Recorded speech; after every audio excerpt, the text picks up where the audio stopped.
6.2 Podemos muy poco.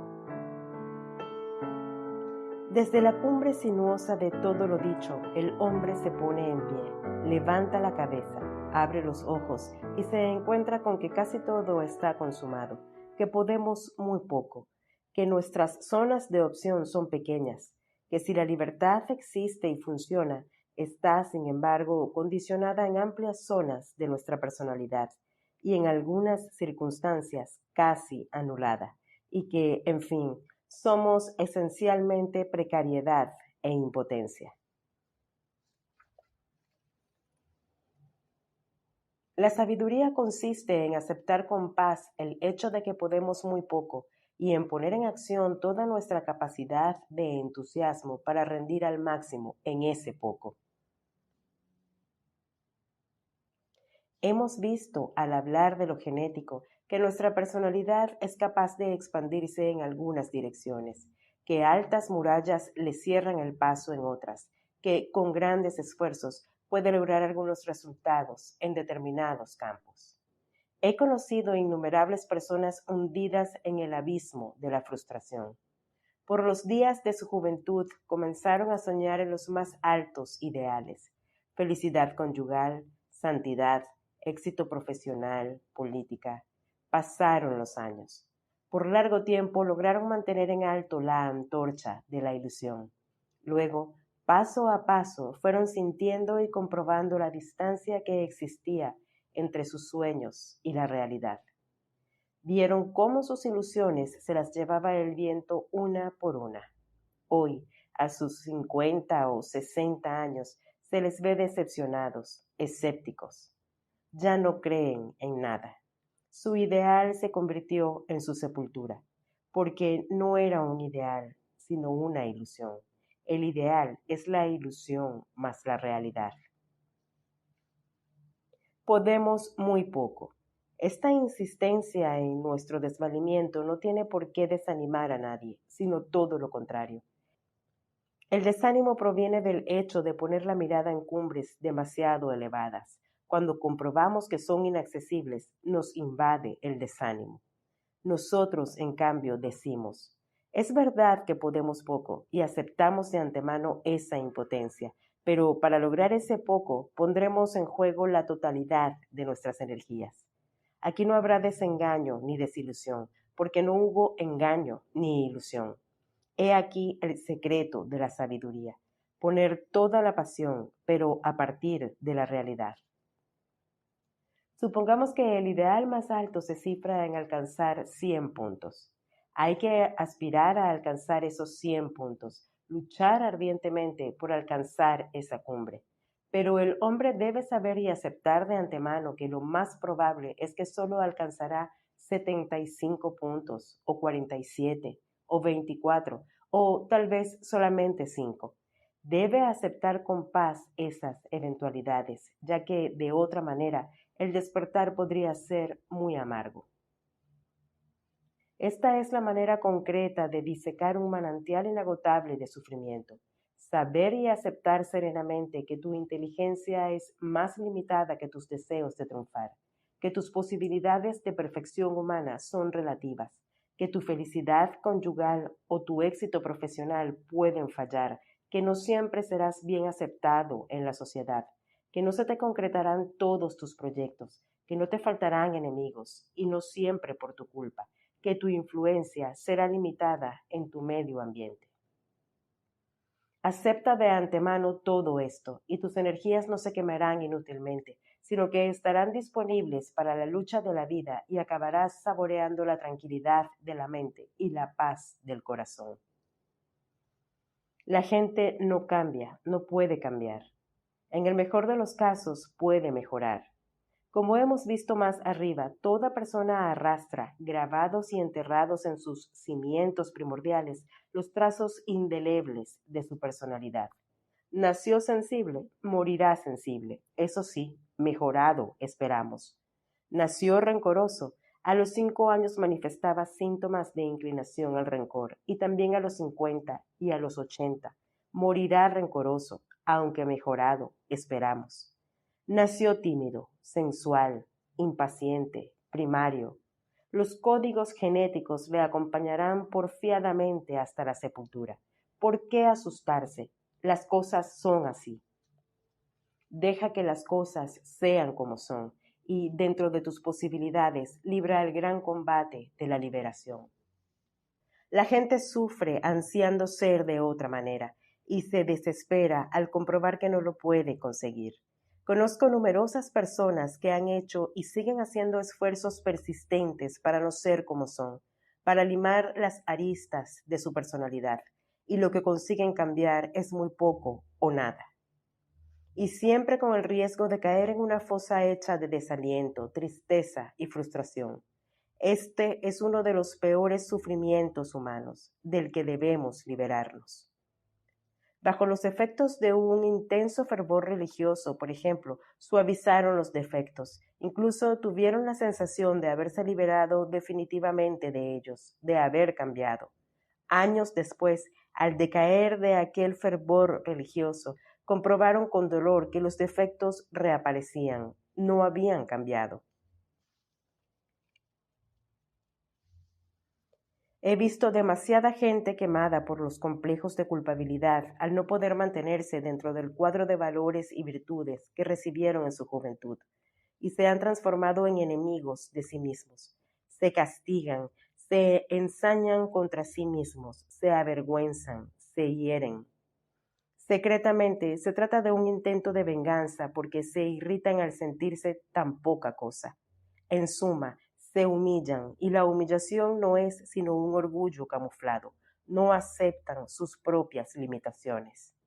En último término, se trata del complejo de omnipotencia, pobre muñeco de trapo, destripado y yacente en un rincón. Pues bien, basta de sufrir, es hora de despertar, de enterrar el hacha de la ira, de sacudirte las ásperas escamas y mirarte a ti mismo con benevolencia y ternura, hasta convertirte en un gran amigo de ti mismo. A lo largo del recorrido de tu vida fuiste ciñendo tu figura con el cinturón de la hostilidad y tu cabeza con una corona de espinas. Basta de martirizarte.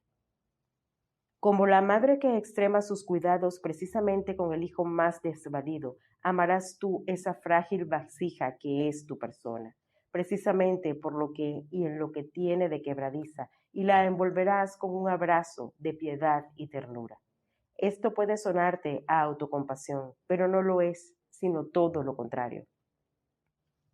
Las estrellas giran eternamente allá arriba, frías y silenciosas. Los acantilados permanecen inconmovibles al borde del océano.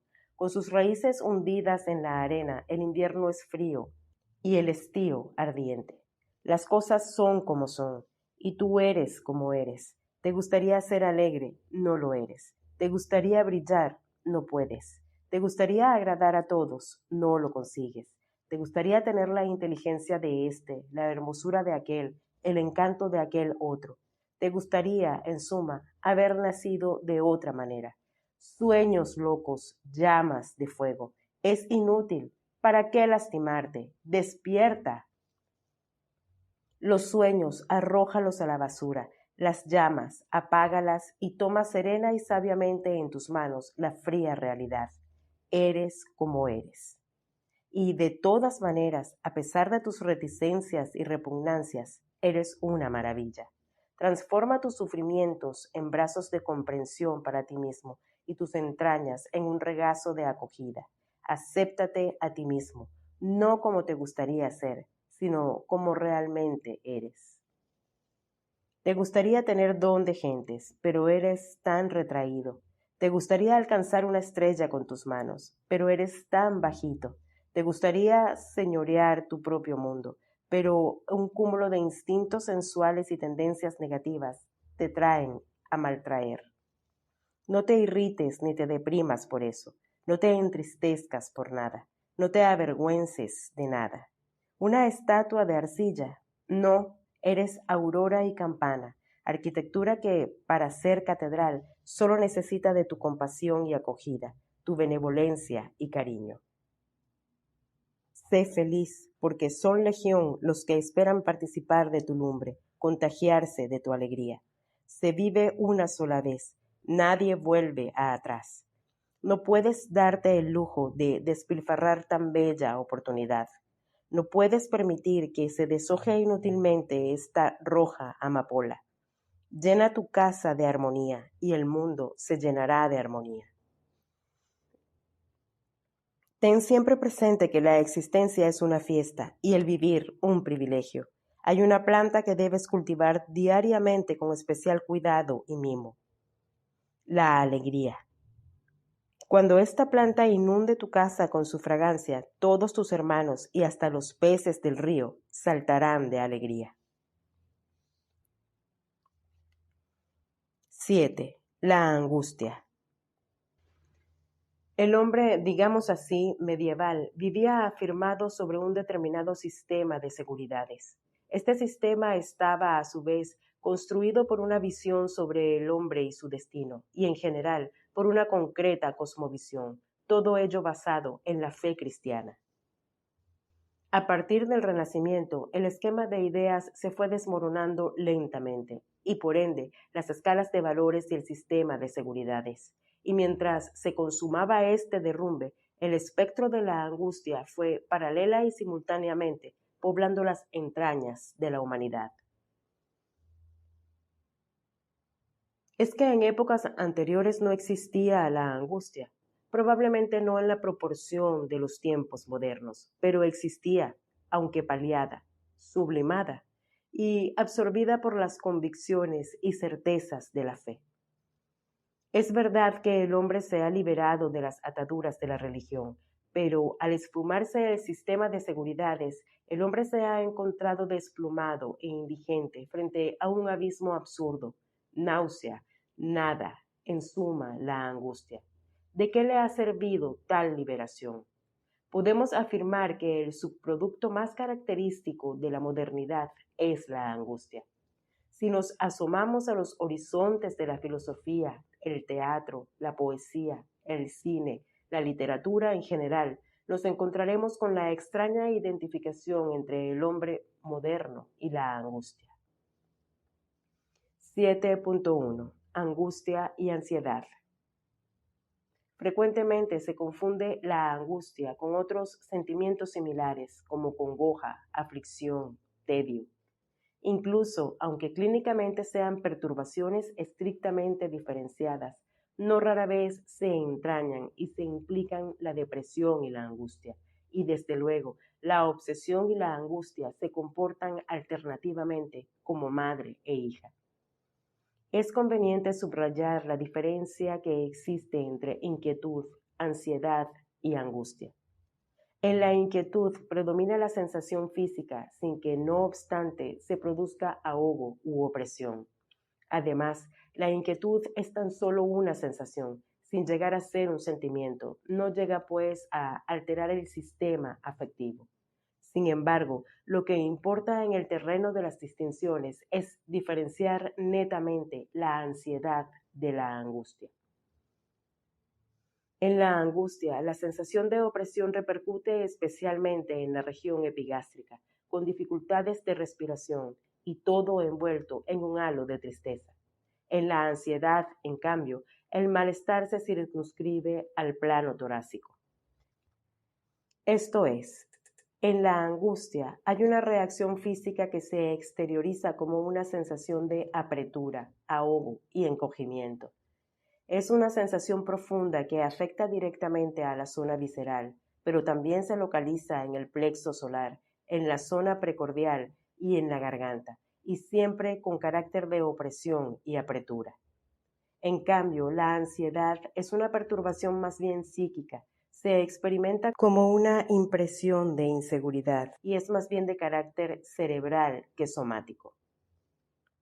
La angustia, por lo dicho, tiene un efecto más sobrecogedor y paralizante. En la ansiedad, en cambio, se produce un efecto de sobresalto con tendencia a la fuga.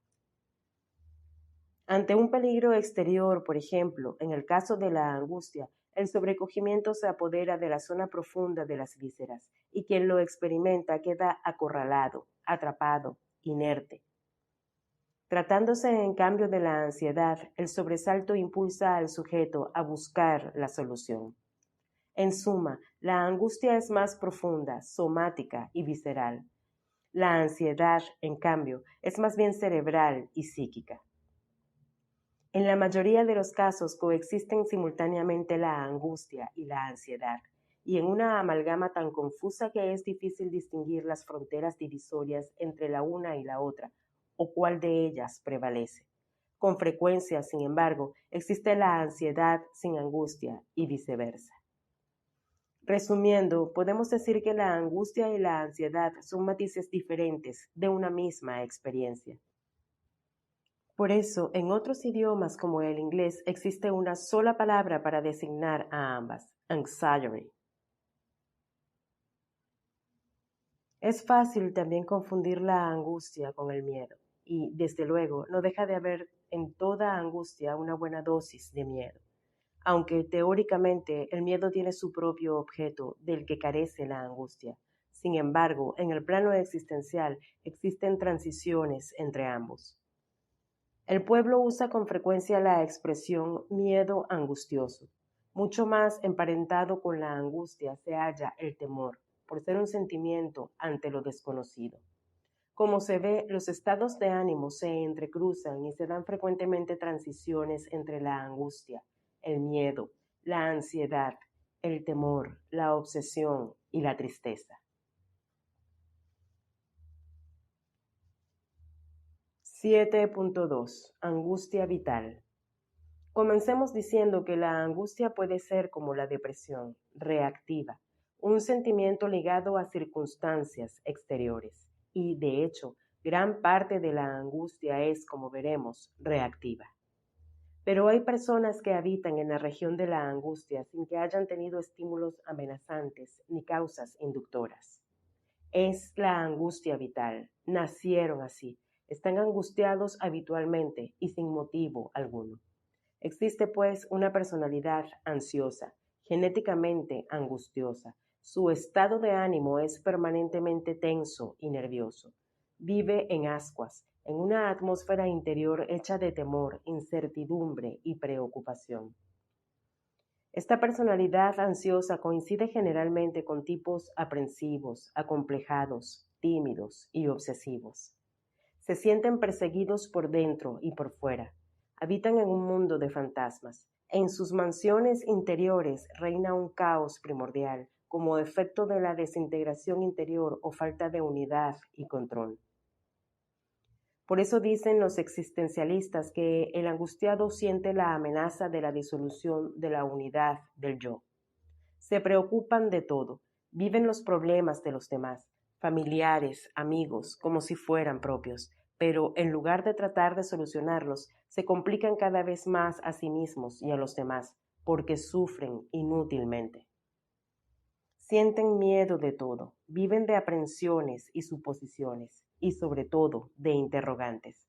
¿Qué pasará? ¿Se habrán enterado? ¿Por qué no me habrán llamado? ¿Está tardando demasiado? ¿No habrá tenido algún accidente? Sienten también un miedo obsesivo por la muerte, por tal o cual enfermedad, por determinada desgracia que les puede sobrevenir. Desde desconocidos abismos les suben hasta el primer plano de la conciencia temores infundados. Les asalta el nerviosismo, la impaciencia y la ansiedad. No son dueños de su propia casa. Todos los enemigos la han invadido y campean a sus anchas. Así es la angustia vital, que llega al sujeto desde más allá de su nacimiento, desde las urdimbres y combinaciones más remotas de las constelaciones genéticas. Dijo Heráclito, nadie se baña dos veces en el mismo río. También en el mundo de las vivencias hay un continuo fluir, pero debajo de ese flujo algo permanece inalterable. Las sensaciones van y vienen, los pensamientos aparecen y desaparecen, los sentimientos crecen y decrecen, pero la persona se siente una sola en todo momento. En medio del fluente movimiento vital se yergue el yo rector y coordinador de todo. Pues bien, esa unidad del yo, que es el yo mismo, es la que se siente amenazada con quebrarse en una aguda crisis de angustia. De ahí la expresión característica de quienes están profundamente angustiados. Voy a volverme loco. Al hablar de locura, están refiriéndose a la disolución de la unidad del yo, porque loco es quien pierde el control de sus actos. Una persona normal es aquella que mantiene firme en sus manos las riendas de sus propios actos. Si ya no puede sujetar las riendas, realizará actos ajenos a su propio ser. Se enajenará.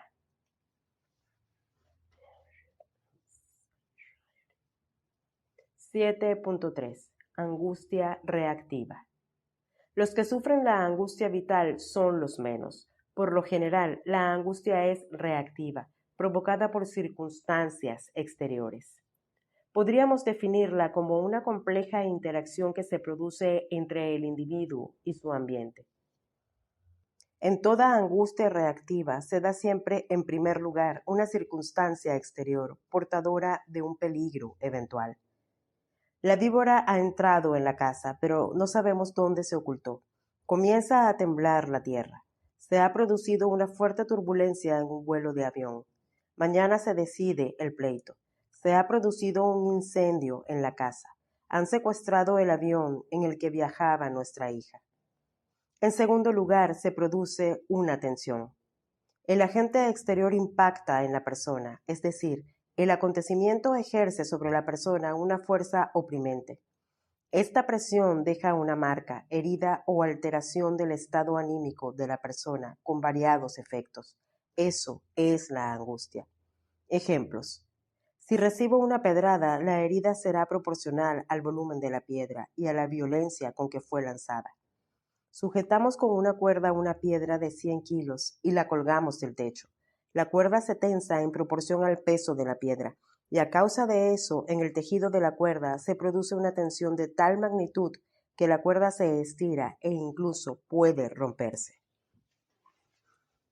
De la misma manera, una noticia alarmante o una terrible amenaza puede ejercer una presión tal sobre un sujeto que éste se quiebre, se desintegre, víctima del susto o el sobresalto. Es la angustia reactiva. Si el sujeto en cuestión no tiene una respuesta adecuada para neutralizar la circunstancia amenazante, será víctima de una serie de reacciones psíquicas y alteraciones fisiológicas. Se pondrá tenso, temeroso, presa de nerviosismo e intranquilidad ante la incertidumbre, aprensivo y preocupado. El corazón comienza a bombear aceleradamente con palpitaciones irregulares. La respiración se torna rápida y agitada. Se dilatan las pupilas. Hay una gran descarga de adrenalina. La boca se reseca, se trastorna el proceso circulatorio, empalidece el rostro. Es una crisis de angustia. Esta situación tiene características muy similares a las del pánico, pero no es este el caso más frecuente. Más común es que susciten estados angustiosos de intensidad más benigna y duración más prolongada. Son aquellos casos en los que el sujeto es víctima de una tensión más sorda y latente. El síntoma típico de estos casos es el aprieto-ahogo que el paciente experimenta particularmente en la zona del estómago, intestinos, de profundo tono menor, sin dejar de repercutir también en la zona cardíaca y en la garganta, con dificultades respiratorias. Este estado es de larga duración y, en algunos casos, tiene carácter permanente. La estructura psíquica de este sujeto se podría comparar a la del boxeador que, a fuerza de recibir golpes suaves, se va debilitando imperceptiblemente hasta que se torna presa fácil de la angustia vital e, inclusive, de una crisis de depresión. Decimos, pues, que en toda angustia reactiva hay un agente exterior y una reacción, tensión.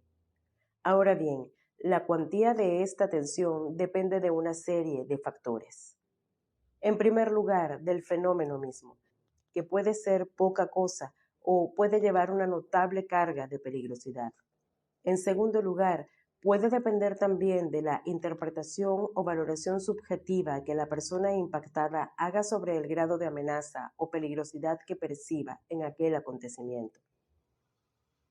Y esta valoración subjetiva depende a su vez de la sensibilidad del sujeto, de su estado nervioso o de los recuerdos del pasado que, por vía de asociación, le evoque el acontecimiento. Por ejemplo, una persona que vivió antaño la experiencia de un terremoto ante un minúsculo temblor ya entra en pánico. En el transcurso de la vida nunca faltará la tensión, porque los desafíos están siempre a la puerta, y no siempre sus efectos serán dañinos. En grados benignos, la tensión puede ser motor de lucha y éxito, condición y causa de progreso, energía saludable y vital. Su perjudicialidad depende de las condiciones del sujeto para una respuesta adecuada. Ante una misma situación pueden darse reacciones contrarias. Un sujeto la contempla como amenaza, otro como desafío, un tercero como una aventura atractiva y aún fascinante. Como se ve, la angustia es una alteración psicosomática de gran complejidad. En suma, hay siempre un estímulo exterior y una reacción o resistencia por parte del sujeto impactado. La magnitud del impacto depende de la evaluación del peligro objetivo, de una cierta manera de ser del sujeto y de los recuerdos asociados. 7.4. Las fuentes del mal. La angustia puede tornarse en una situación habitual. Más aún, si los desafíos se suceden unos a otros, la persona afectada puede caer en la angustia vital. Y esta es la situación del hombre actual. Demasiadas flechas, disparadas al mismo tiempo desde 100 almenas, hacen blanco certeramente en el sistema nervioso del hombre, que, más que herido, se siente ahogado. Hay dos leyes fatales que son las madres naturales de la ansiedad, la rapidez y la productividad. Tanto vales, tanto produces, teniendo en cuenta que productividad no quiere decir sentirse pleno y realizado, sino rendimiento constante y sonante, tangible.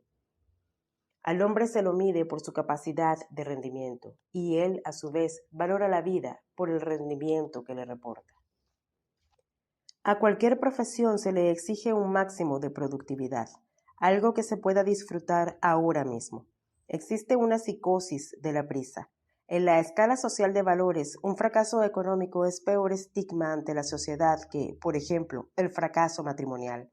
Por eso, más que tener, lo que hoy interesa es parecer que se tiene. ¿Cuántos temores e insatisfacciones en el trabajo y la profesión? Duele la competencia desleal de los amigos. Cada uno busca su medro personal y, con tal de escalar puestos, no les importa pasar por encima de los demás. Hay que aguantar también las arbitrariedades de algunos jefes. Es una sociedad fría y hostil. Triunfar en la profesión y alcanzar una posición elevada es una cosa. Más difícil es mantener la altura y el prestigio durante años y años, cuando al lado están los envidiosos y ambiciosos, acechando y suspirando por ese puesto, o simplemente cuando todo se gasta y cansa. Para las mujeres constituye una fuente de ansiedad, sobre todo el comienzo del matrimonio, la necesidad de encontrar un equilibrio entre su profesión y su condición de esposa, madre. Yendo de la casa al lugar del trabajo, el tráfico está congestionado y hay que apurarse para no llegar tarde.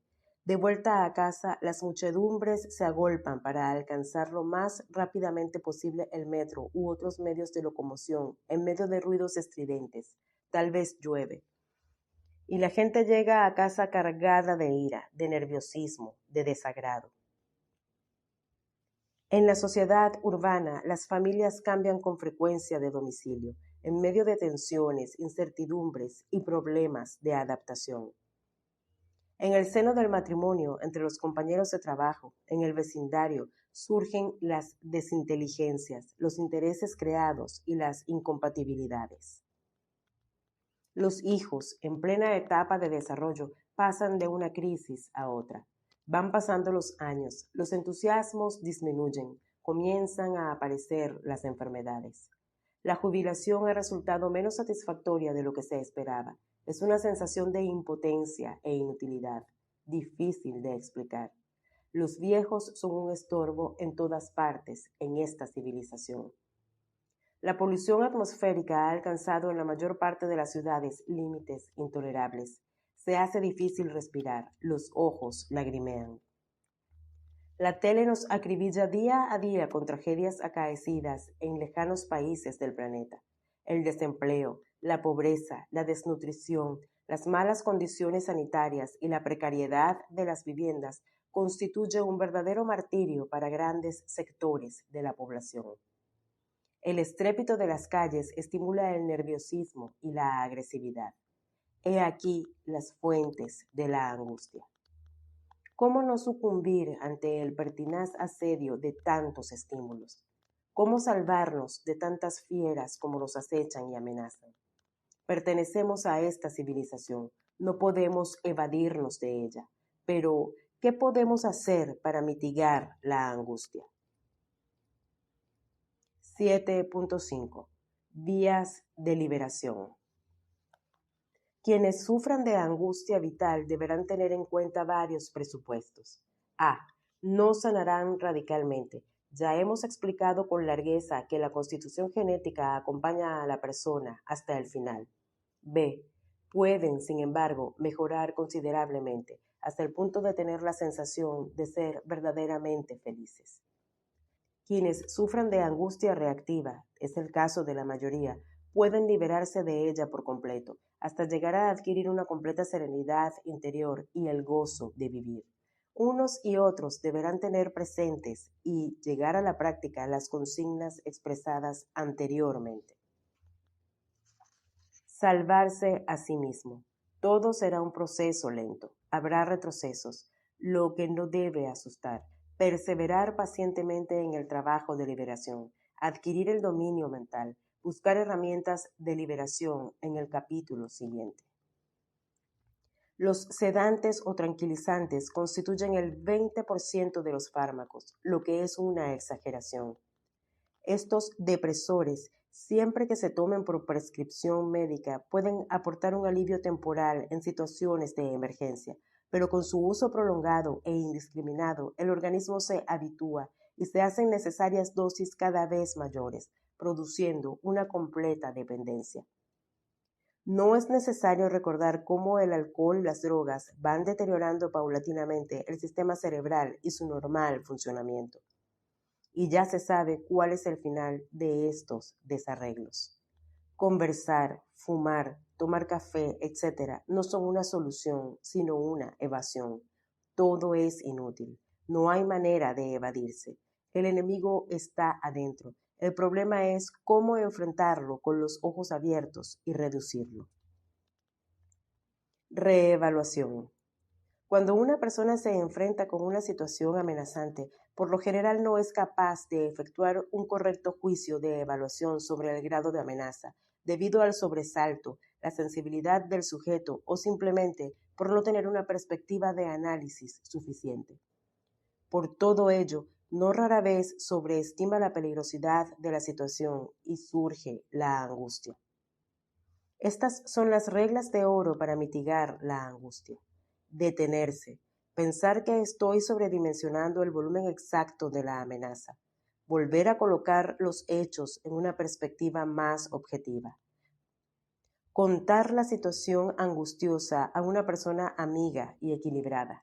Aplicar a la situación las orientaciones del capítulo relativizar y del apartado despertar. Abandono. No hay antídoto más poderoso para vencer casi infaliblemente toda y cualquier angustia que la doctrina del abandono. De ella se hablará más adelante. Eso sí, el abandono presupone una fe viva. Quienes la tengan, allí encontrarán la liberación. Dejar, soltar. En largas páginas de este mismo capítulo hemos visto que gran parte del sufrimiento es de origen subjetivo y por consiguiente la angustia es una resistencia mental. El lector encontrará en esas páginas orientaciones de sentido común para mitigar grandes dosis de angustia. Relajamiento. En fin de cuentas, la angustia no es otra cosa sino una tensión del sistema nervioso. Un sistema nervioso relajado no conoce la angustia. Todos los ejercicios de silenciamiento y relajación ayudarán de una manera eficaz a mitigar la ansiedad. 8. La depresión. Noche oscura, agonía lenta, soledad desolada, desgana infinita, tedio mortal, y la letanía podría continuar sin fin. Es la depresión. La llaman también melancolía. No hay sufrimiento que se le pueda equiparar. Frecuentemente me he encontrado con personas aquejadas de diversos síntomas y grados de depresión, y he sufrido viendo cómo sufrían. He sentido en mi propia carne el aguijón de la impotencia, no pudiendo hacer nada, casi nada, por ellas. 4 o 5 personas, excelentes criaturas a quienes yo había ayudado largamente, en un momento de crisis aguda optaron por renunciar a la vida. A lo largo de los años he ido llenando innumerables páginas con observaciones y apuntes sobre este estigma de la humanidad contemporánea. 8.1. De la angustia a la depresión. La angustia, sea como sentimiento vital, sea como tensión provocada por un entorno hostil, fue tema de actualidad durante largas décadas. Más aún, desde los días de Kierkegaard, fue colocada en el pináculo de la moda y ha sido el tema favorito de los existencialistas como Heidegger, Sartre, Jaspers, Unamuno. En las últimas décadas, sin embargo, el tema de la angustia fue abandonando discretamente el primer plano, cediendo el lugar a la depresión. Y hoy existe una coincidencia en que estamos en la era de la depresión. Ambos disturbios son de naturaleza enteramente diferente, si bien con frecuencia sus fronteras se entrecruzan. En la angustia se conserva una cierta afirmación de sí mismo y permanece un tibio rescoldo de esperanza. Incluso la angustia encierra entre sus pliegues energías reactivas capaces de responder adecuadamente a los estímulos y desafíos exteriores. En la depresión, en cambio, se produce el colapso total, en medio de la desesperanza, el desamparo y la desventura. Es la muerte, la nada insondable y doliente, como veremos en las páginas que siguen. De acuerdo con las estadísticas, en los países industrializados, un 25% de las personas padece algún tipo de trastorno depresivo a lo largo de su vida, aunque ciertamente en grados y con matices diferentes. En cuanto a los suicidas, más de la mitad de ellos ha dado ese paso en un momento de crisis depresiva, cuando a los síntomas ordinarios de melancolía se ha agregado la idea fija de la muerte. La mujer es más vulnerable y propensa a la depresión que el varón. Por cada 2 varones, 5 mujeres sufren este trastorno y, según otras estadísticas, 4 mujeres por cada varón, así como por el contrario, el infarto del miocardio lo padece una mujer por cada 4 varones. Entre los varones, los profesionales son los más propensos a los disturbios depresivos, debido a que son tenazmente presionados por los desafíos de una sociedad terriblemente competitiva. No es difícil encontrarse con profesionales malhumorados, agotados, al borde de la depresión o dentro ya de sus fronteras. El estado civil es un factor modulador respecto de las crisis depresivas. El porcentaje más elevado de depresión se da entre las mujeres divorciadas o separadas. Lo curioso es que, en contraste, no se da este mayor porcentaje entre los hombres divorciados o separados. Como ya lo hemos apuntado, el nivel depresivo es considerablemente más alto entre las mujeres que entre los hombres, debido sin duda, como veremos, a factores endocrinos y bioquímicos. Tanto en los hombres viudos como en las mujeres viudas, de acuerdo con las estadísticas, se eleva casi verticalmente el nivel depresivo. En cuanto a la edad, rara vez se dan síntomas depresivos en la infancia. Durante la adolescencia y la juventud, en la mujer hacen su aparición las crisis con un porcentaje considerablemente más alto que en el hombre. 12 mujeres por un hombre. En cambio, de los 20 a los 30 años, en la mujer disminuye el porcentaje, mientras que se eleva abruptamente en el hombre. 10 mujeres por cada 5 hombres. Para todos, hombres y mujeres, la etapa más depresiva es la que va de los 40 a los 60 años. En la tercera edad, los niveles se mantienen bastante altos. Las estadísticas demuestran que los factores culturales y sociales pueden alterar los índices de la melancolía. Las clases media y alta son más afectadas que la clase humilde. Está demostrado que a una mayor prosperidad personal y a una más alta productividad nacional corresponde también mayor número de suicidios, y hay que tener en cuenta que el suicidio constituye el clímax de la depresión, al menos ordinariamente. Según las estadísticas, el cristianismo ofrece un terreno más abonado para las crisis depresivas que el hinduismo o el maometismo, por ejemplo, debido a sus insistencias sobre culpabilidad. En efecto, una de las causas más frecuentes de depresión entre los cristianos practicantes son los sentimientos de culpa, cosa enteramente desconocida, por ejemplo, en el budismo.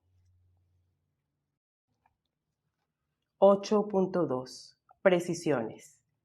En todo hombre normal existen pequeñas alteraciones vitales, pero no pueden ser consideradas como depresión.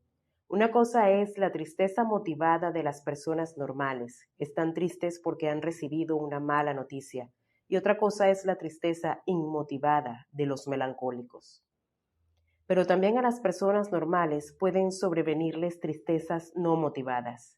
Incluso puede producirse una tristeza motivada, desaparecer el motivo y pasar a convertirse en tristeza habitual, típica de los melancólicos. Hay también personalidades que desde el nacimiento hasta la muerte son genéticamente tristes o melancólicas y sin embargo no tienen propiamente depresiones porque no hay en ellas alteraciones profundas, si bien se mantienen en un estado permanente de mal humor y pesimismo. No se puede llamar depresión a cualquier tristeza, por ejemplo, a la causada por una profunda desilusión o una actitud de un tipo hirsuto. Hasta puede suceder que un temperamento normalmente melancólico tenga una caída de ánimo sin que pueda calificarse como depresión, porque falta profundidad, duración o frecuencia en la crisis. Tampoco hay que confundir la depresión con la opresión. A muchas personas, debido a las características de su estructura somática, un día con nubes bajas o una pesada presión atmosférica les causa un estado oprimente, hipotensión y dificultades respiratorias, todo lo cual no es ciertamente depresión. El misterio del hombre es tan único e inédito que hay personas a las que unas nubes negras o una baja presión atmosférica les provoca euforia y los días radiantes, opresión y tristeza. El hombre, ese desconocido. 8.3. Depresión reactiva. La depresión puede ser reactiva y endógena. Endógena significa que se origina y proviene de dentro, de la misma estructura celular. La melancolía endógena hunde, pues, sus raíces en la constitución hereditaria. Reactiva, en cuanto que es una reacción, significa que ha sido provocada por causas ajenas al individuo. Estas causas pueden ser externas a la persona, como los factores ambientales, acontecimientos, contrariedades. La muerte de una persona amada, sobre todo cuando durante el luto se ha reprimido el dolor con un estricto control sobre los nervios, puede provocar una alteración depresiva. Puede derivar también de un grave fracaso en un propósito fundamental de la vida. Se puso tanta ilusión durante tantos años en aquel proyecto económico o profesional de cuyo resultado dependía el futuro de la familia, y todo se vino abajo. Una separación matrimonial que supone el colapso de una larga historia de grandes ilusiones, días felices, tantos años de lucha para formar un hogar, y ahora todo se acabó. Una considerable fatiga nerviosa, las presiones sociales que desafían y asedian porfiadamente al ser humano, las incertidumbres, el desplome de la escala de valores que cimentaba nuestra seguridad, pueden determinar la aparición de trastornos depresivos. Los motivos que originan la depresión pueden ser también interiores. Ciertas enfermedades como la epilepsia, la tuberculosis, hepatitis, gripes prolongadas y en general las enfermedades que consiguen acorralar y asestar serios golpes a la vitalidad pueden desencadenar, y sucede frecuentemente, una secuela de disturbios depresivos con matices y grados diferentes. Hay personas que nacen con predisposición o propensión a la melancolía, y esta predisposición tiene un amplísimo abanico de posibilidades, desde grados mínimos o nulos hasta los más elevados. Hay sujetos a quienes ni las enfermedades más graves ni los más terribles detonantes ambientales les causan ni el más pequeño disturbio depresivo. Hay otras personas que solo son presa de una pasajera melancolía cuando se produce en sus vidas algún acontecimiento verdaderamente desgarrador. Otras, en cambio, han nacido tan propensas que basta un pequeño acontecimiento adverso para que sean arrastradas a la fosa depresiva. Un disgusto que a cualquier otra persona no le produciría ningún efecto e incluso en esta misma, en otras circunstancias, no le impactaría tanto, acaba arrastrándola esta vez a la noche depresiva. Un estado de tensión constituye un campo abonado para reaccionar depresivamente ante cualquier acontecimiento. El motivo exterior ha podido desaparecer, pero queda la tendencia a reaccionar depresivamente. Incluso ha sucedido que, después que se comprobó que la noticia que provocó la depresión era falsa, continúa la crisis con la misma intensidad. Lo más frecuente es que la alteración de la vitalidad sea puramente autónoma y se presente como un desarreglo intrínseco, no dependiendo de causas exteriores ni tampoco de motivos internos. La posibilidad de tener una crisis depresiva reactiva por factores externos, con la consiguiente alteración de la vitalidad, radica en la contingencia de cada hombre. López Ibor.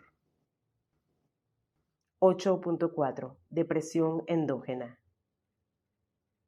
Hay sujetos que nacieron con inclinaciones tan marcadas hacia la melancolía que, sin mediar ningún agente exterior ni motivo interno, caen periódicamente en terribles crisis. Son las depresiones endógenas y, por cierto, las más temibles. Tienen múltiples variaciones en cuanto a la periodicidad de su aparición, duración, intensidad y otros elementos. Donde no existe variedad es en lo referente a los síntomas. Estos son notablemente regulares y uniformes. Estas personalidades genéticamente depresivas funcionan normalmente en el ambiente general de su vida, cuando de pronto y sin que haya mediado ninguna circunstancia exterior inductora, caen en las garras de un disturbio depresivo, con la pesadez de todos sus síntomas. Las crisis pueden tener la más variada durabilidad, unas horas, unos días, varias semanas, muchos meses. Si las crisis son prolongadas, los deprimidos sufren, digámoslo a modo de comparación, oscilaciones similares a las del clima. Ahora hay nubes bajas, negras y oprimentes. Más tarde continúa nublado, pero con nubosidad alta y débil. Luego aparecen pequeños resquicios de azul. Horas después, el horizonte se cubre de nuevo de nubes plomizas. Pero, de todas formas, el cielo está siempre nublado. De manera semejante, durante una prolongada crisis de melancolía, los afectados pasan por múltiples fluctuaciones de intensidad. En cuanto a la frecuencia, hay sujetos a quienes les sobreviene una crisis 1 o 2 veces por mes, pero con breve duración. Otros la sufren 1 o 2 veces al año, con duración más prolongada. Finalmente, a otros les sobreviene cada varios años, pero con una temible intensidad y duración. La periodicidad del acceso morboso no se limita a los tiempos de aparición, sino que puede darse un cierto ritmo variado en sus manifestaciones. Hay personas que despiertan a ciertas horas de la madrugada con una morbosidad aplastante. Otros experimentan esa intensificación durante las horas del atardecer. Otros, por el contrario, en las primeras horas del día, aliviándose en las horas de la noche. Y, de todas formas, el nivel de intensidad en los momentos de crisis nunca se mantiene en una línea constante, sino que está sometido a continuas oscilaciones de intensidad según las personas. En cuanto cesa la crisis, así como vino sin explicación ni motivo, de la misma manera se va, las personas vuelven a ser completamente normales. Incluso amanece en sus rostros un aire de fiesta, de la misma manera que, como se viste el paisaje de alegría después de la tormenta. Estas personas genéticamente depresivas cuyos trastornos aparecen en el momento menos pensado, con periodicidad o sin ella, suelen quedarse temiendo el regreso de la tormenta. No sé si este temor puede precipitar inductivamente una nueva crisis. Supongo que sí en algunas ocasiones y no en otras. Creo que sucede, digamos, por vía de analogía, lo mismo que con la jaqueca. Para algunas personas, las crisis de jaqueca son inducidas por un disgusto o por el cansancio, pero para otras, las crisis van y vienen sin causa alguna, al menos aparente. He conocido también personas permanentemente deprimidas, con ligeros cielos claros, pudiendo respirar por momentos, con espacios más oscuros y menos oscuros, pero cuyo cielo está siempre nublado. Da miedo pensar en el martirio de sus vidas. Son dignas de la mayor ternura y comprensión. Esta clase de depresiones endógenas, sean o no cíclicas, no aparecen en los años de la infancia ni, por lo general, en la etapa de la juventud, sino más tarde y, como hemos dicho, sin que haya mediado ningún factor externo desencadenante. 8.5. Depresión maníaca. Debe tenerse presente que la palabra manía no significa aquí idea fija u obsesiva, como vulgarmente se entiende, sino que hace referencia a un estado de excitación o exaltación psíquica. La psicosis maníaco-depresiva es una violenta alteración tímica, un brusco altibajo de la vitalidad. Frente a los sentimientos pesados que sufren los deprimidos, los maníacos se encuentran con una alegría explosiva que les viene de la intimidad.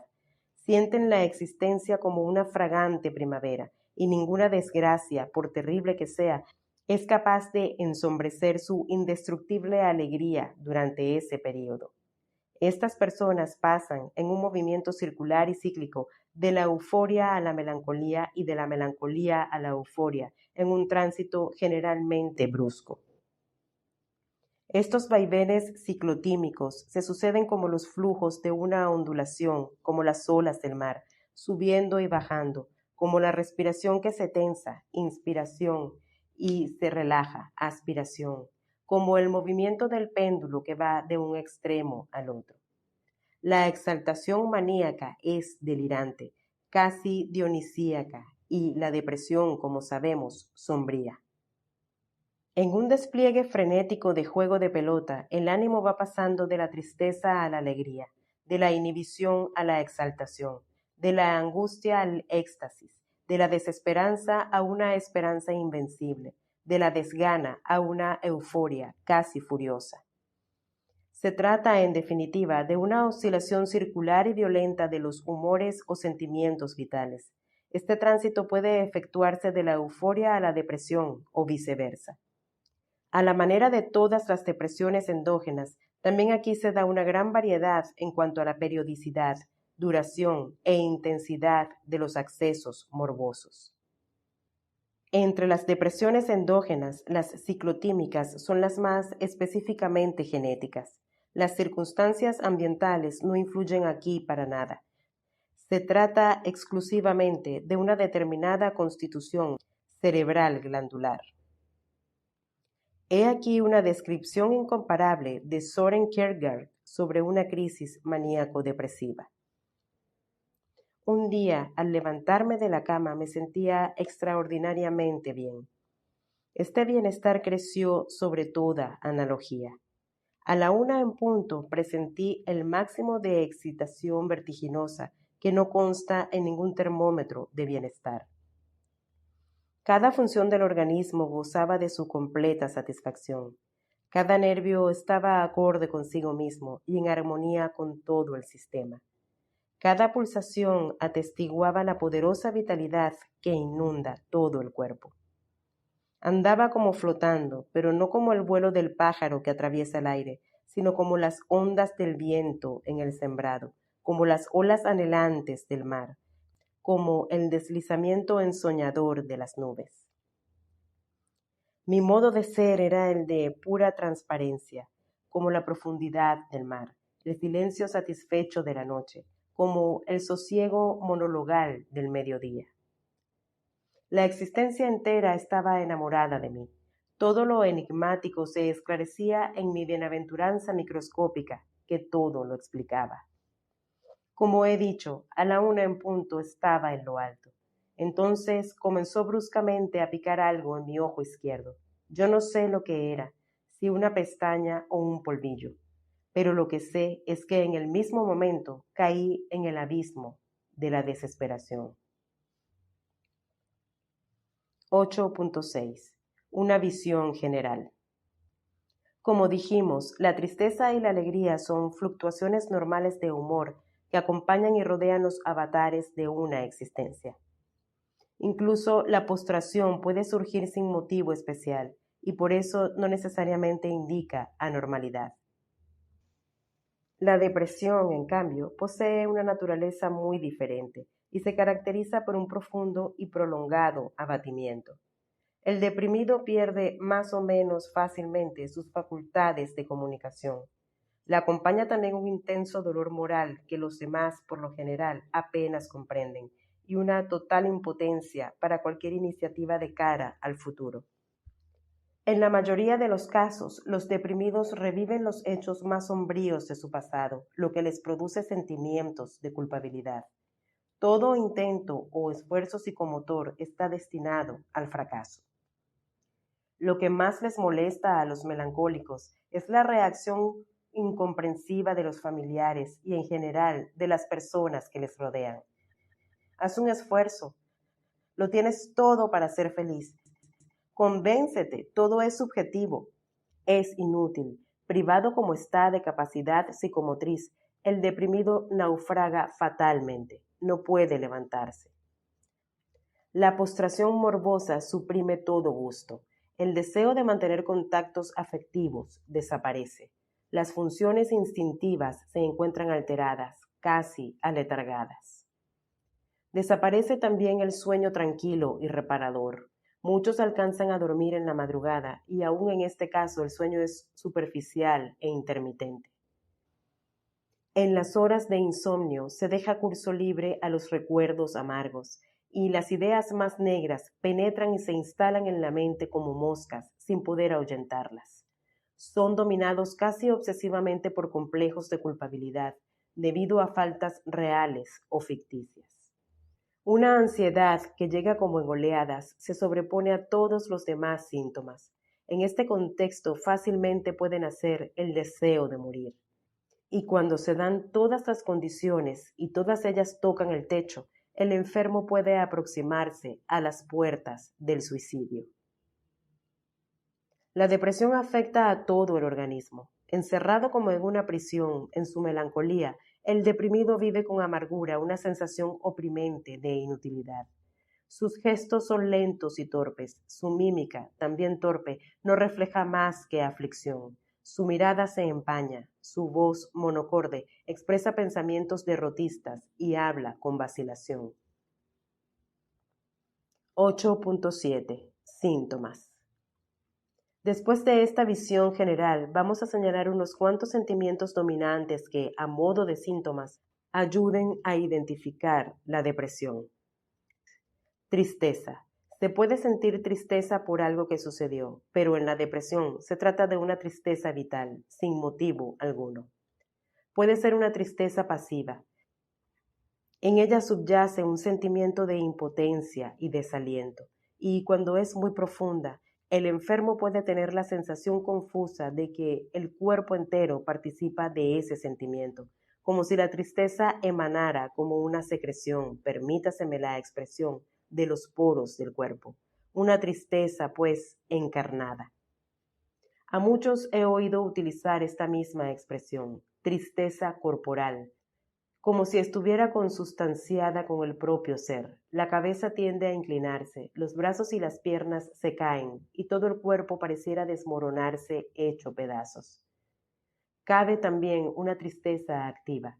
En ella palpita, aunque en forma latente, una reacción de protesta y lamento sin que, no obstante, exista propiamente agresividad, sino más bien desesperanza, acompañada de resignación, que es hija de la impotencia.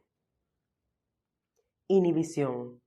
Como si toda la alegría vital hubiera sido convocada y seducida por la muerte, todas las manifestaciones vitales son arrastradas como en un gran movimiento de repliegue hacia la inmovilidad y la inercia.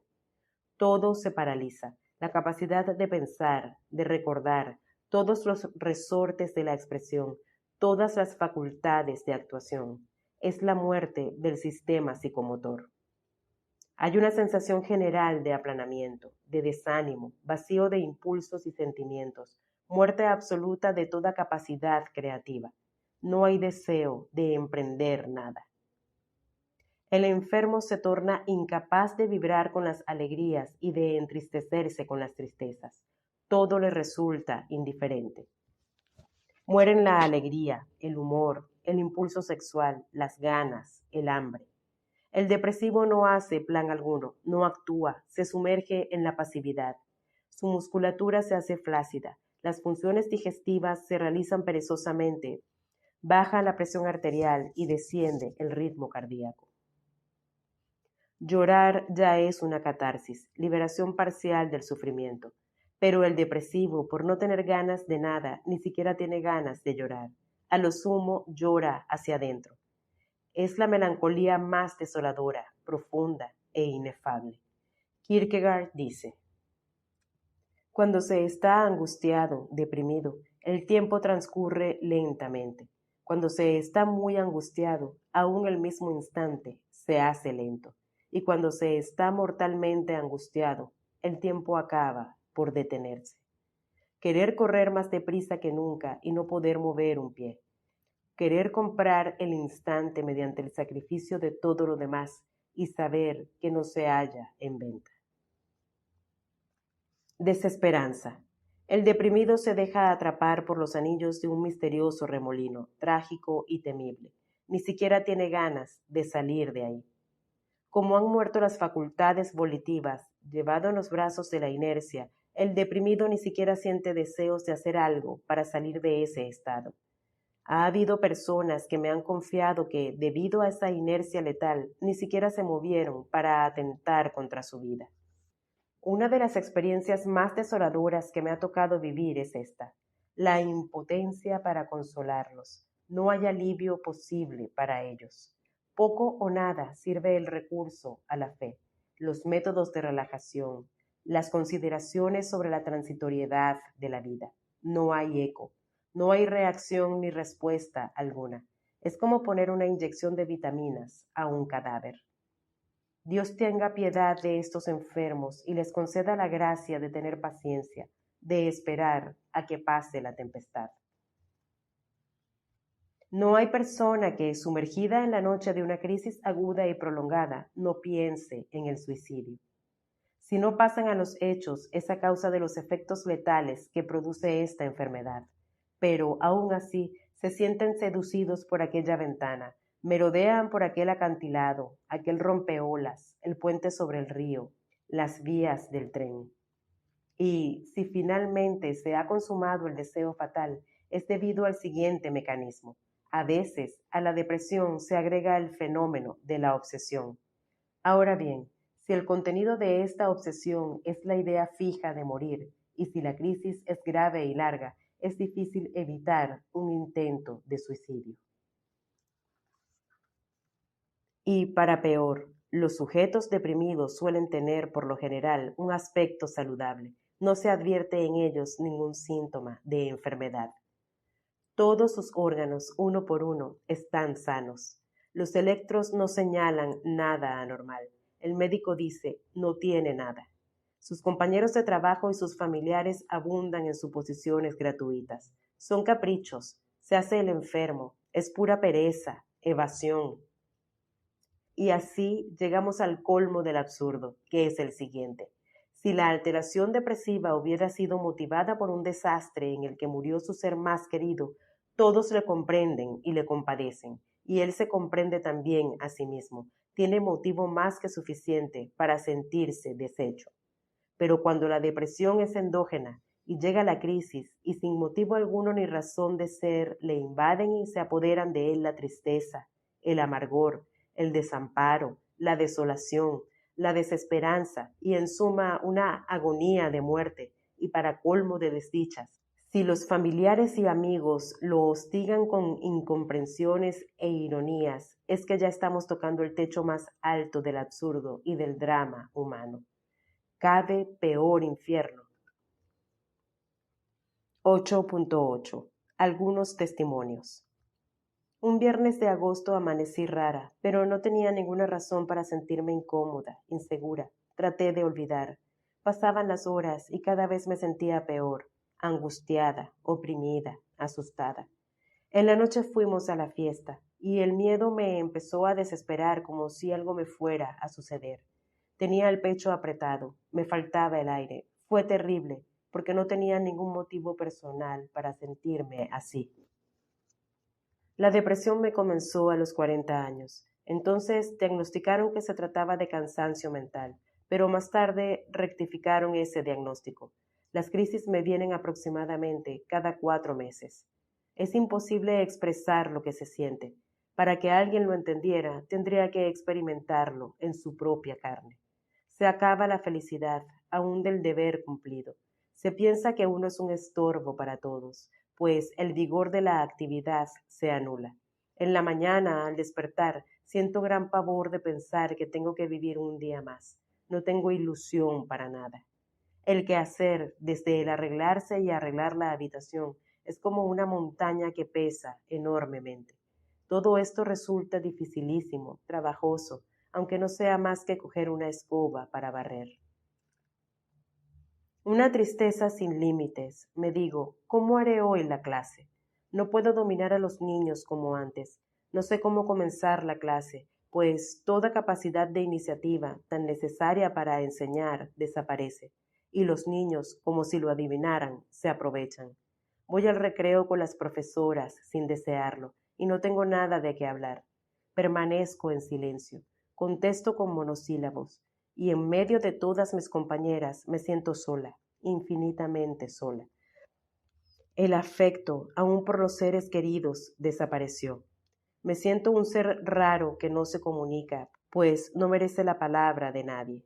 En realidad no merecía nada, nada.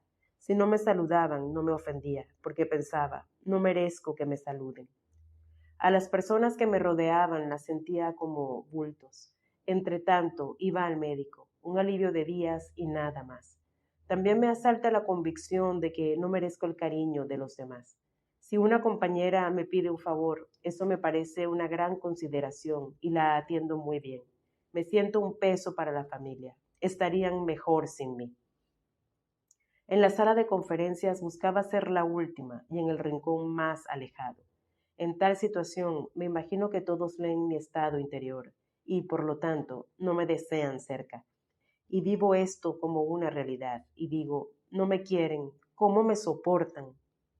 Llamé a la muerte muchas veces. La doctora, creyendo que se trataba de cansancio, me sugirió cambiar de actividad. Lo hice, pero nada, todo igual.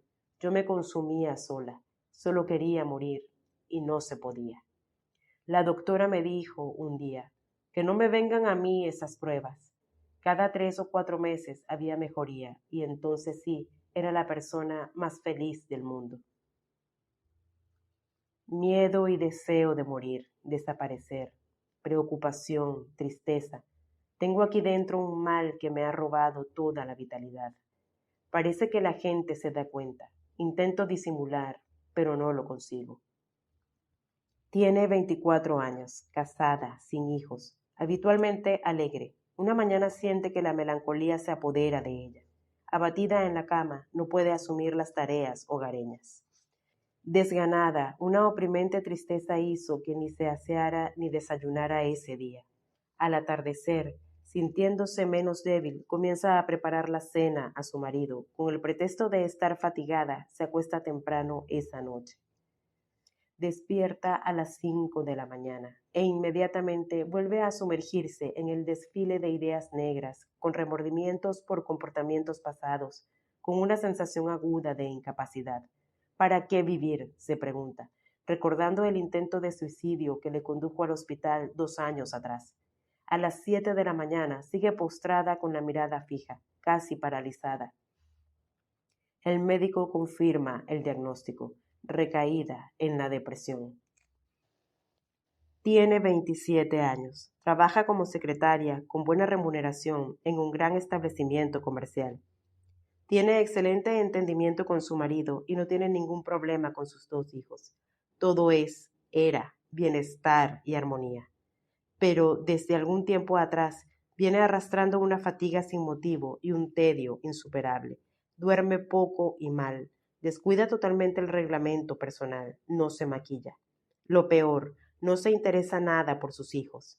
Y sintiéndose completamente inútil para todo, un buen día acabó diciéndole a su marido: sería mejor que yo desapareciera. 8.9. La entrada del mal. Las funciones psicológicas, como dijimos, no pueden tener lugar independientemente de los procesos fisiológicos, y estos, a su vez, siempre están implicados en la estructura orgánica. Desde que se comprobó un aumento de secreción de adrenalina en situaciones de ira y miedo, se comenzó a buscar un sustrato bioquímico en las diferentes reacciones afectivas, por ejemplo, en la depresión. Hace pocas décadas, numerosos estudios bioquímicos entregaron como conclusión la teoría de la relación entre las catecolaminas y los accesos maníacos depresivos. Según estos estudios, en la depresión habría un descenso en el metabolismo de las catecolaminas, mientras habría un aumento en la fase maníaca. Posteriormente surgió la hipótesis que relaciona la serotonina con los trastornos depresivos en general. Efectivamente, se ha comprobado una disminución de la serotonina en los suicidas y en general en los estados depresivos. Últimamente, nuevas investigaciones bioquímicas han propuesto una teoría dualista que explicaría las distintas formas de depresión. Según esta teoría, el misterio del trastorno depresivo se encontraría en el juego de balanza entre la serotonina y la noradrenalina. En las depresiones en que prevalecen las agitaciones como taquicardias, disturbios gástricos, habría un aumento de noradrenalina respecto de la serotonina. Y en la depresión en que predomina la desgana, el abatimiento, habría una elevación de la serotonina en relación con la noradrenalina. Por último, otra hipótesis supone una alteración enzimática en el metabolismo de las catecolaminas que produciría metabolitos tóxicos, que originarían o al menos favorecerían la aparición de los trastornos depresivos. Todas estas teorías e hipótesis están apoyadas en el hecho de que la mayoría de los antidepresivos actúan aumentando el nivel de las catecolaminas. Todas las investigaciones en general estarían apuntando en dirección a lo que la observación de la vida nos dice y que hemos señalado más arriba, a saber, que existe una íntima relación entre la crisis de depresión y la constitución endocrina, y que, según el funcionamiento glandular, hay personas nada propensas, poco propensas o muy propensas a los accesos depresivos. Otros estudios aportan una luz sobre los mecanismos cerebrales relacionados con los disturbios depresivos. En efecto, aproximadamente en un 40% de los deprimidos se han constatado anomalías en ciertos neurotransmisores, sustancias químicas que aseguran la transmisión de la información entre las células cerebrales. Al estudiar las depresiones profundas, los investigadores han constatado igualmente que ciertas hormonas participarían en las perturbaciones observadas. El cortisol, por ejemplo, que segregado por las glándulas suprarrenales ejerce tantas funciones sobre el organismo que se le ha llamado hormona para todo. Igualmente, la ciencia observa con mucho interés el papel que ejercen las hormonas sexuales. Por ejemplo, se sabe con certeza que las hormonas femeninas juegan un papel importante en la modulación del humor, lo que se hace patente durante el ciclo menstrual y la menopausia, periodos en que aumentan sensiblemente las crisis depresivas y los intentos de suicidio. La investigación suscita, pues, bastante esperanza de cara al futuro de la depresión, sin olvidar los trabajos que, por su parte, realizan los psicólogos. Porque si en los trastornos profundos predominan los elementos biológicos, en cambio en los disturbios menos profundos suelen primar los factores psicológicos. 8.10. Hacia la esperanza. La depresión, felizmente, se sana. Son suficientes unas pocas semanas para que el 70% de los deprimidos sanen. Un 30% necesitan tratamientos más complejos y prolongados. También existen casos en que los pacientes se reponen, pero no se curan. Los tratamientos antidepresivos son cada vez más rápidos y eficaces. Una de las áreas en la que más se investiga y en la que más avances se van logrando es precisamente en la psicofarmacología. A ritmo acelerado se están descubriendo nuevos psicofármacos cada vez más eficaces para aliviar y sanar los estados depresivos. No hay congreso de neuropsicología en el que no se presente un nuevo fármaco antidepresivo cada vez más poderoso. De la misma manera van mejorando rápidamente las pautas terapéuticas. Podemos decir que la depresión está acorralada y herida de muerte. Familia. Entendemos aquí por familia el grupo humano en el que se desenvuelve la vida del paciente depresivo. Puede ser el hogar, la comunidad religiosa u otra, el lugar de trabajo. No se necesita tener vista de lince para darse cuenta del siguiente hecho. El ambiente familiar se contagia de los síntomas del paciente y también se deprime. A veces la familia sufre tanto como el mismo paciente. Hay un aire de tristeza y desaliento en ese grupo humano. Y si la víctima de la depresión en el hogar es la madre, lo que sucede con frecuencia es la peor desgracia que puede caer sobre los hijos, sobre todo si son pequeños. Es evidente que quienes rodean al paciente pueden influir decisivamente, para bien o para mal, sobre el curso de la crisis depresiva. Para que la influencia sea positiva, entregamos aquí algunas orientaciones. En primer lugar, teniendo presentes las manifestaciones y síntomas depresivos que hemos entregado en las páginas anteriores, los familiares pueden vislumbrar si el mal que aqueja al familiar es depresión, si hay sospechas de ello y sobre todo cuando sus manifestaciones son realmente serias, deben conducirlo al médico y, a ser posible, al especialista. Digo conducirlo porque, según las estadísticas, el deprimido casi nunca va espontáneamente al doctor. En segundo lugar, los familiares deben cuidar de que el paciente lleve a cabo la medicación con puntualidad y constancia. Siempre existe el peligro de que cuando el paciente se sienta espléndidamente bien, lo que sucede por ejemplo en las fases maníacas de las depresiones ciclotímicas, abandone la medicación. Por lo demás, no deben olvidar los familiares lo siguiente. Además de la medicación, los especialistas suelen dar otras pautas curativas, pero el paciente depresivo, como ya hemos explicado, se siente frecuentemente como paralizado, incapaz de tomar decisiones y de actuar. Casi es un inválido, sobre todo en las crisis profundas. En tercer lugar, deben demostrarle mucho afecto, más que nunca, y sobre todo, deben tener con él una enorme comprensión y una infinita paciencia. Todo cuanto pueda decirse al respecto, cualquier insistencia en este sentido, todo será poco. También se aconseja a los familiares no dejar al alcance del paciente los sedantes, sobre todo si estos son poderosos, y esto por razones obvias. En las crisis agudas, el depresivo es menos que un niño. El paciente. En primer lugar, debes identificar el mal. Pueden darse dos clases de crisis depresivas, leve y grave. Veamos la primera. Efectivamente, hay depresiones que son benignas, transitorias, exógenas, esto es, que han sido provocadas por las cosas de la vida, disgustos, cansancios, secuelas de enfermedades y finalmente un no sé qué que puede ser tanto un factor desconocido como una acumulación de circunstancias. En este caso, aunque el mal sea pasajero, no deja de tener efectos semejantes a una depresión grave, aunque no en intensidad. No te dejes atrapar por la angustia, todo pasará. Cuando sientas nubes negras sobre tu alma, defiéndete contra ellas. No debes echarte a morir, no te dejes llevar. Al contrario, debes reaccionar dinámicamente, sacando energías y entusiasmos de la misma debilidad. Tu interior está lleno de energías, pero ellas están dormidas. Debes despertarlas y ponerlas en pie.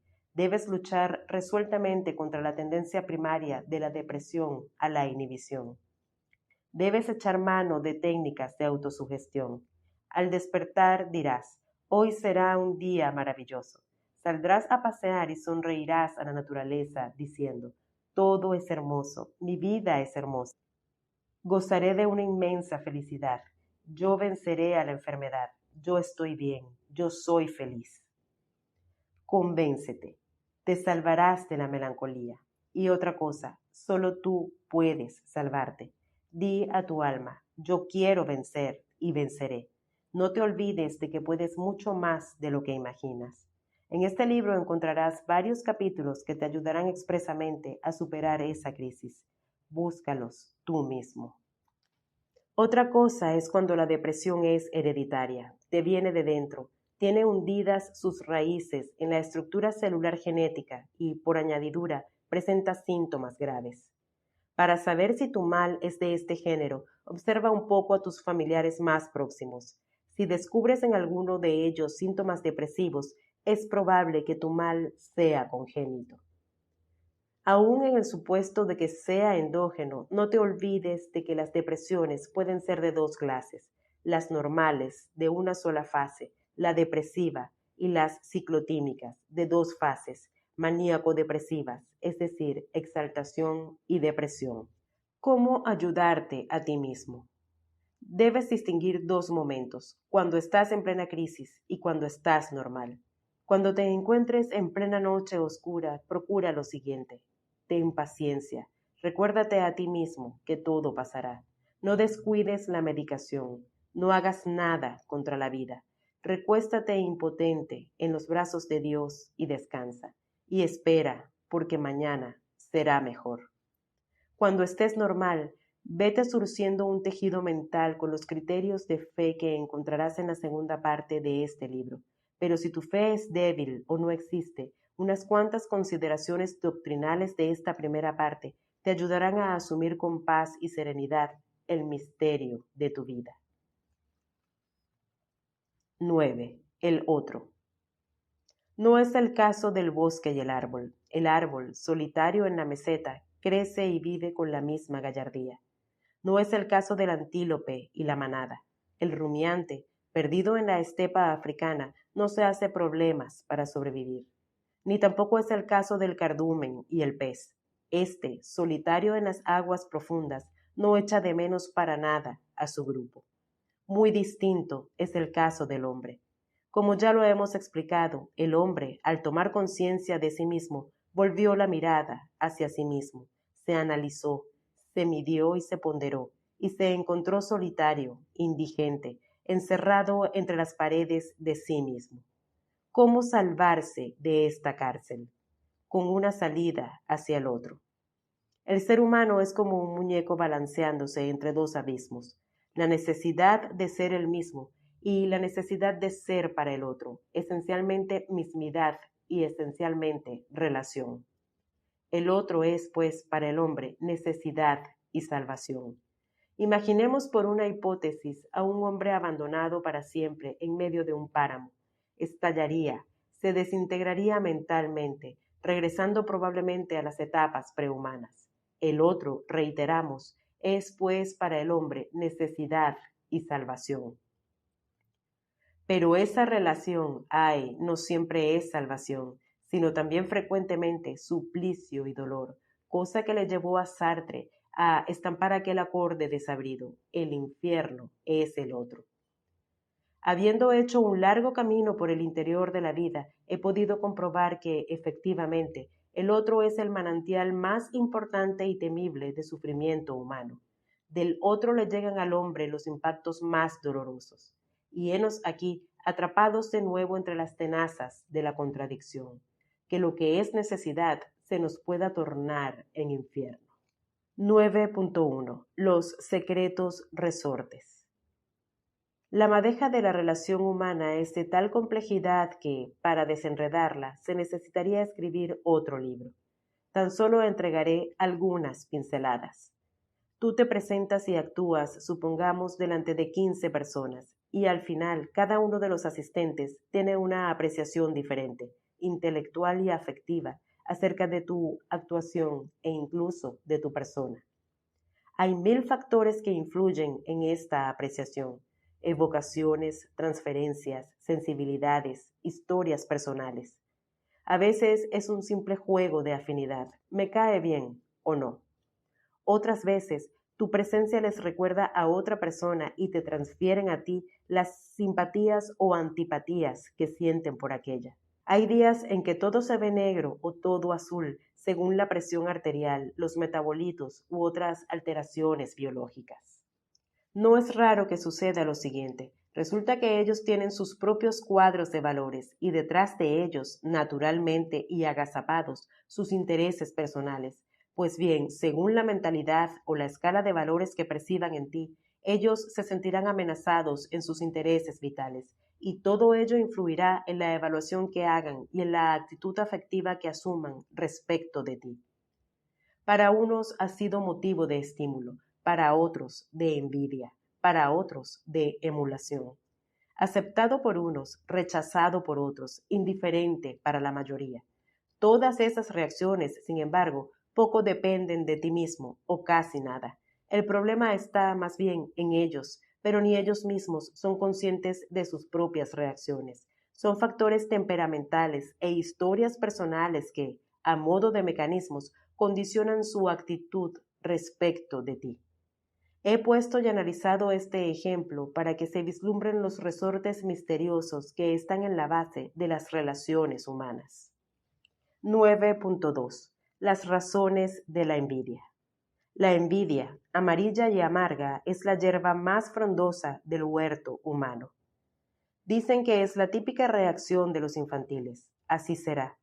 Y si así lo es, habría que concluir que una buena parte de la humanidad navega todavía en las etapas infantiles.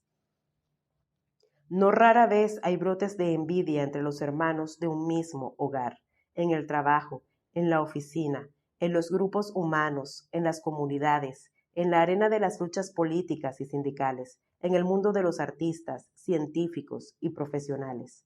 La envidia saca su estilete a cada momento para atacar por la espalda. ¡Ay del triunfador! Muy pronto las avispas caerán sobre él, los encantadores, los que brillan, los que se hacen querer, que se preparen para ser acribillados a picotazos. La envidia existe en relaciones humanas en dosis mucho más elevadas de lo que comúnmente se cree. ¿Por qué digo esto? Porque la envidia es, y se sabe, tan fea que hace esfuerzos inauditos para camuflarse.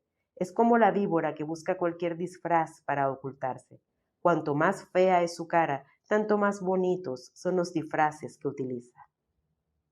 Con otras palabras, la envidia es sumamente racionalizante, esto es, busca razones para disfrazarse.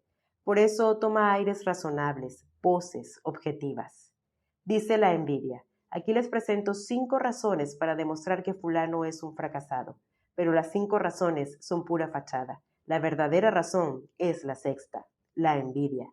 Dice la envidia: fulana no lo está haciendo tan bien como ustedes dicen.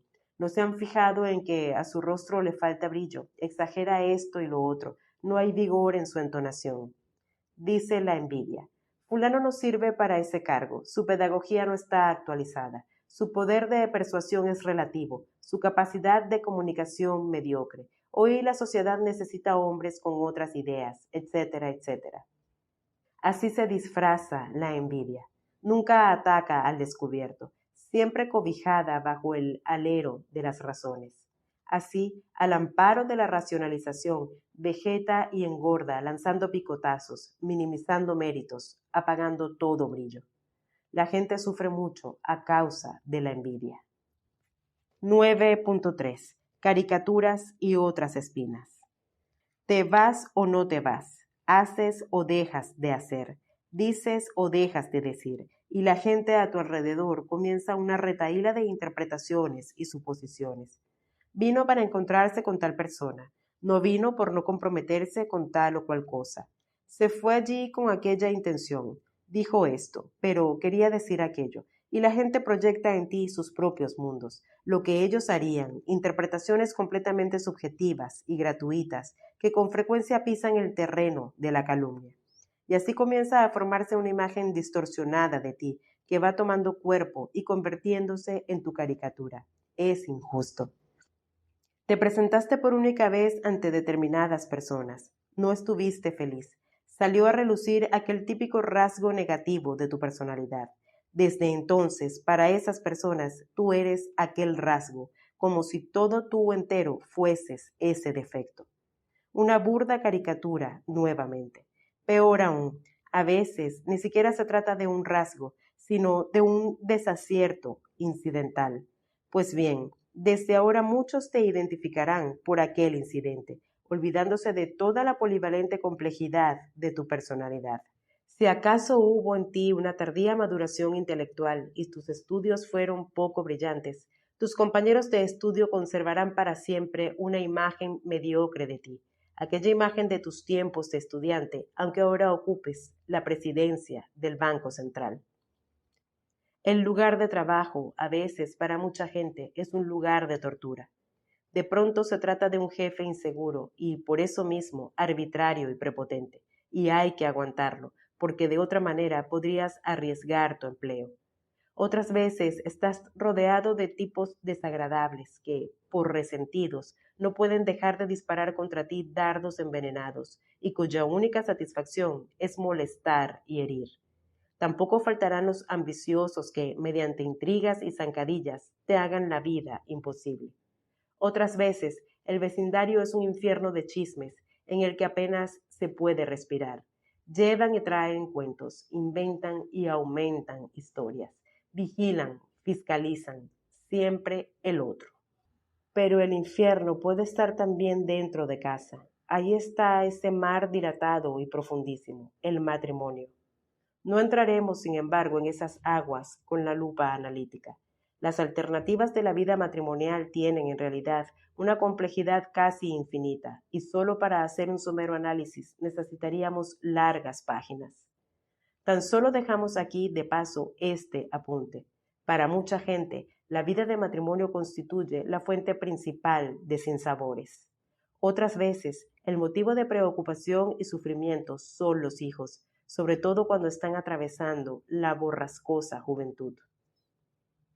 Con demasiada frecuencia lo que distingue a los hijos son esas dos típicas características, el egoísmo y la ingratitud.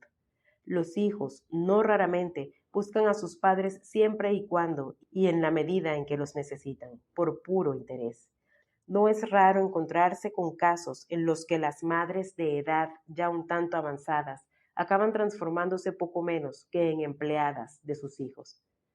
Parece que va en la esencia del padre el dar, y por cierto, gratuitamente, y en la esencia del hijo el recibir. Por eso muchos hijos se sienten con todos los derechos para exigir. ¿Cómo has deseado durante años que tal persona te brindara su confianza y amistad? Pero ha sido inútil. Ella no te abrió nunca las puertas. El que está a tu lado ha interpretado mal una expresión tuya. Llevas días tratando de dar explicaciones para despejar el equívoco, pero él continúa dolorido. En el equipo de trabajo te ha fallado aquella persona en la que más confiabas. Te dominaron los nervios y levantaste la voz. La otra se quedó en silencio, no dijo nada. Le pediste disculpas de rodillas, pero ella continúa con la boca cerrada, y ya han pasado 3 meses. No hay manera de que seas aceptado y acogido en el grupo en el que vives o trabajas, y te sientes mal. Nunca hubieras esperado que tu amigo acabara de esa manera. Pusiste fuego y alegría, luchando durante años para formar ese grupo, un grupo de gente responsable y valiosa. Han pasado los años y los resultados están a la vista. Todos, casi todos, te han defraudado. ¿Quién lo hubiera pensado? No se sabe por qué, pero siempre habías abrigado la ilusión de que tal persona te aceptara y estimara, pero ella continúa distante, con su mirada fría y sesgada. Siempre el otro. 9.4. El deporte de amar. Me dirás, si yo sufro de depresión u obsesión, me las arreglaré para superarlas mediante un ejercicio intensivo de relajación y concentración. Pero si el fuego me viene del otro, ¿qué se puede hacer? ¿Quién puede penetrar en el santuario de la libertad del otro? ¿Quién puede abstraerse por completo de la presencia humana y refugiarse en el corazón de la soledad, en el desierto, como un anacoreta? En suma, ¿habrá alguna forma de mitigar o anular los inevitables impactos que nos vienen del otro? Sí la hay. Es el deporte del amor. Pero antes de entrar a explicarlo, aconsejaría al lector ir adquiriendo por sí mismo una sabiduría personal y experimental en base a unas cuantas líneas fuertes de este libro. Despertar, relativizar, desasirse, controlarse. Asimismo, me permitiría sugerirle tener presentes unos cuantos apartados de mi libro. Sube conmigo, respetarse, adaptarse, comprenderse, aceptarse, acogerse, comunicarse. El arte que vengo a enseñarte es difícil, casi utópico, pero de milagrosos efectos liberadores. Son muchos los que lo practican, así que es factible. Es un arte eminentemente cristiano, pero no exclusivamente. Cuando uno se siente amado por Dios como hijo único, ese arte de amar no solo es fácil, sino casi inevitable. Pero también pueden practicarlo los que no tienen experiencia de fe, y de todas formas, aquí lo recomendamos a título de terapia liberadora. Se trata de dedicarse a amar precisamente a aquellos de quienes has recibido desilusión o te han traicionado. Cada vez que recibas un impacto negativo, concéntrate, tranquilízate y dedícate a amar a esa persona, a sentir amor por ella, a transmitirle ondas amatorias, a envolverlo mental y cordialmente en ternura y cariño. Fulano te ha insultado. No importa, retírate y dedícate al deporte de amarlo.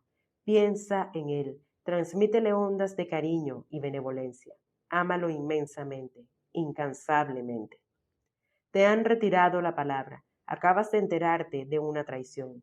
No importa, retírate, concéntrate en ellos y envíales fuego de amor. Ámalos incondicionalmente, ciegamente, sin hacer caso del amor herido. Envuélvelos en dulzura, bondad, suavidad.